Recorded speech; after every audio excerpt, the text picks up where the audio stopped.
नमस्कार। आज हम चर्चा करेंगे ज्योतिष के एक सूत्र को लेके।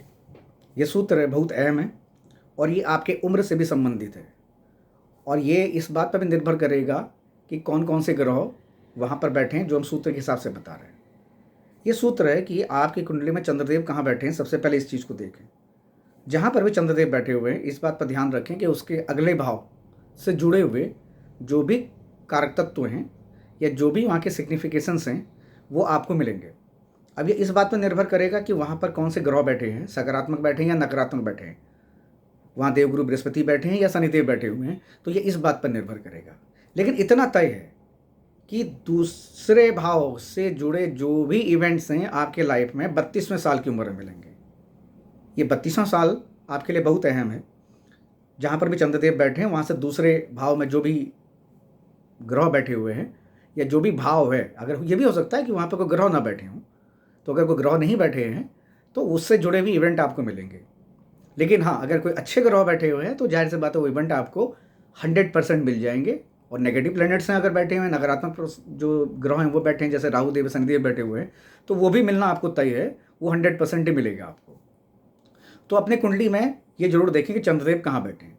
अब आपको ये देखना है कि जैसे मान के चलिए किसी कुंडली में लग्न में चंद्रदेव बैठे हुए हैं, तो दूसरा भाव जो धन का भाव है वहाँ पर अगर खाली है, कोई ग्रह नहीं बैठे हैं, तो जीवन के 32वें साल में धन से जुड़ा हुआ, परिवार से जुड़ा हुआ या घर से जुड़ा हुआ या पत्नी से जुड़ा हुआ, क्योंकि सप्तम से अष्टम है तो पत्नी से जुड़ी हुई चीज़ें भी आपको मिलेंगी।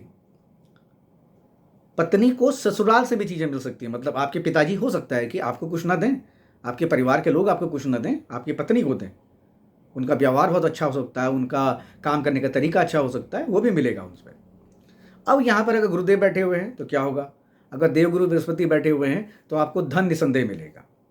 धन आपको मिलेगा, जितनी भी चीज़ें हैं वो सब सकारात्मक चीज़ें मिलेंगी जो चंद्रदेव से दूसरे भाव में। अगर यहाँ पर शनिदेव बैठे हुए हैं या राहु देव बैठे हुए हैं, केतु देव बैठे हुए हैं, तो आपको इसका प्रभाव भी नकारात्मक मिलेगा। पत्नी को बीमारियाँ मिल सकती हैं, पेट से जुड़ी बीमारियाँ हो सकती हैं, स्टोन से जुड़ी बीमारियाँ हो सकती हैं, हेल्थ इशूज़ तो आएंगे। ठीक है। अब राहु देव बैठे हैं तो यहाँ पर भी वही सिचुएशन आएगी। केतु देव बैठे हैं तो डिटैचमेंट कराएंगे, परिवार से हो सकता है, कुल से हो सकता है, धन से हो सकता है, ये चीज़ें देखने को मिलेंगी। मैं आपको एक कुंडली का एग्जाम्पल देता हूँ। इसमें जो जातक है उसकी कुंडली में 9वें भाव में चंद्रदेव बैठे हुए हैं और 10वें भाव में बैठे हुए हैं शनिदेव और राहुदेव, और वहाँ पर सिंह राशि है, तो जाहिर सी बात है जो 9वां भाव होगा वहाँ पर चंद्रदेव की जो स्वराशि है, कर्क राशि है, वो होगी।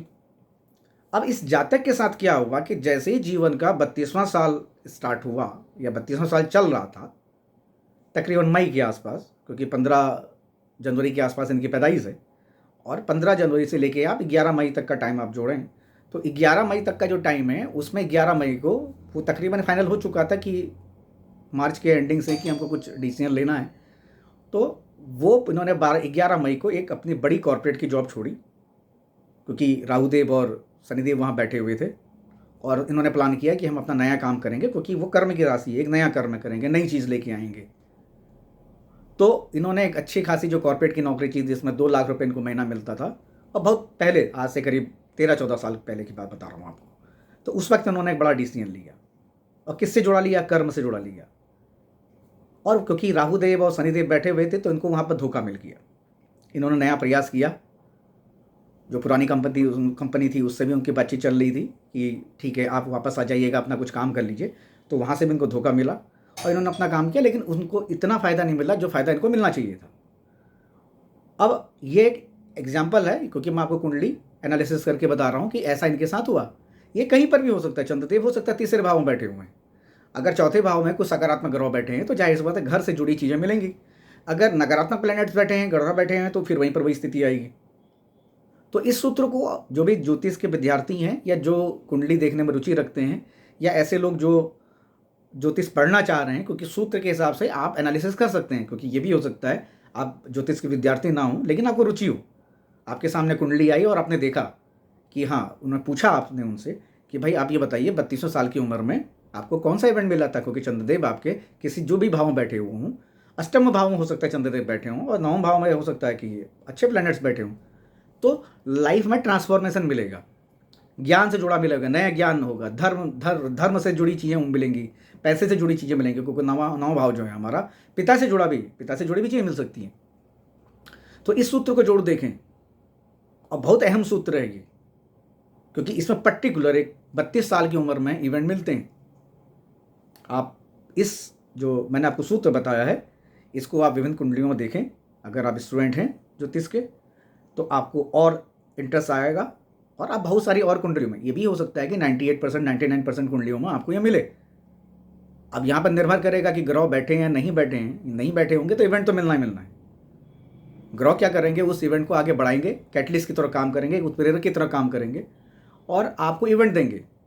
लेकिन अगर ग्रह नहीं बैठे हैं तो राशियाँ तो है ना, उनके ग्रह कहीं ना कहीं तो बैठे ही हैं, तो वो वहाँ से उसमें देंगे रिजल्ट।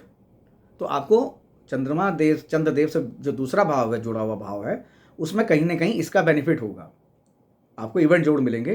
तो आप इस सूत्र को अपनी कुंडलियों में देखें, और फिर अब अगले कार्यक्रम में एक नए सूत्र को लेके आएंगे कि जो आपको इस प्रकार के इवेंट की जानकारी देगा, और ये आपको सीखने के लिए भी आपके लिए आसान रास्ता बनाएगा कि अगर आप ज्योतिष सीख रहे हैं तो आप इसके जरिए बहुत सारे एनालिसिस कर सकते हैं।